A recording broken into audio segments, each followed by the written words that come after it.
எல்லாருக்கும் வணக்கம் மக்களே. இந்த வீடியோவில் நம்ம என்ன பார்க்க போகிறோம் அப்படின்னு பார்த்தீங்கன்னா, இந்த பிக் பாஸ் சீசன் 7 வீட்டில் நடந்த ஒரு டாஸ்கில் விஷ்ணு வந்து கீழே விழுந்திருப்பாரு.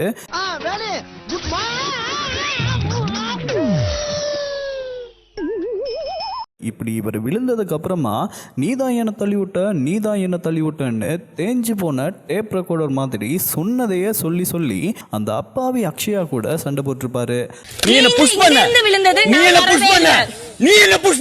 பதிலுக்கு இந்த பாவப்பட்ட அக்ஷயா, நான் எங்க உன்னை தள்ளிவிட்டேன், நீ தான் என்ன தள்ளிவிட்ட ஒன்று, அப்படி ஓடும்போது தவறி விழுந்துட்ட அப்படின்னு அவங்க எக்ஸ்பிளைன் பண்ண, இப்படி மாறி மாறி அவங்க பக்க நியாயத்தை இவங்க சொல்ல, இவங்க பக்க நியாயத்தை அவங்க சொல்ல, இந்த தள்ளிவிட்ட மேட்டர் வந்து பெரிய சண்டையாவே போயிருக்கும்.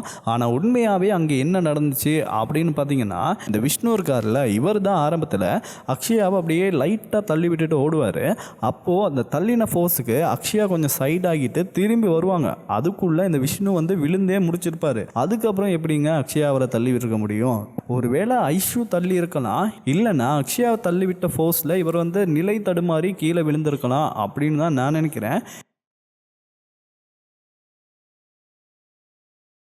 ஸோ ஆக மொத்தத்தில் இது எப்படி இருக்குது அப்படின்னு பார்த்தீங்கன்னா, இந்த முதல்வன் படம் பார்த்துருக்கீங்களா, அதில் வந்து ரகுவரன் ஒரு டைலாக் சொல்லுவார், இந்த குண்டை வந்து இவரே வைப்பாராம், அப்புறமா அதை அவரே போய் எடுப்பாராம் அப்படின்ற மாதிரி இவரே அக்ஷயாவை தள்ளி விடுவாராம். அப்புறம் நீ தான் என்ன தள்ளிவிட்டேன்னு அக்ஷயா கூட சண்டையும் போடுவாராம். பாவங்க இந்த அக்ஷயா வாயில்லா பூச்சி அப்படின்னு சொல்லலாம். ஏன்னா அவங்க யார் வம்பு தும்புக்கும் போகிறது இல்லை, இந்த இருந்த இடம் தெரியாமல் இருக்கணும்னு சொல்லுவாங்க இல்லையா, அப்படி தான் இருப்பாங்க இவங்க. பிக் பாஸில் இருக்காங்க அப்படின்றது கூட நேற்று இந்த சண்டை வந்ததுக்கப்புறம் தான் எனக்கே தெரிஞ்சு, ஐயோ இப்படி அக்ஷயா ஒருத்தங்க இருக்காங்கல்ல, நானே மறந்துருந்தேன்.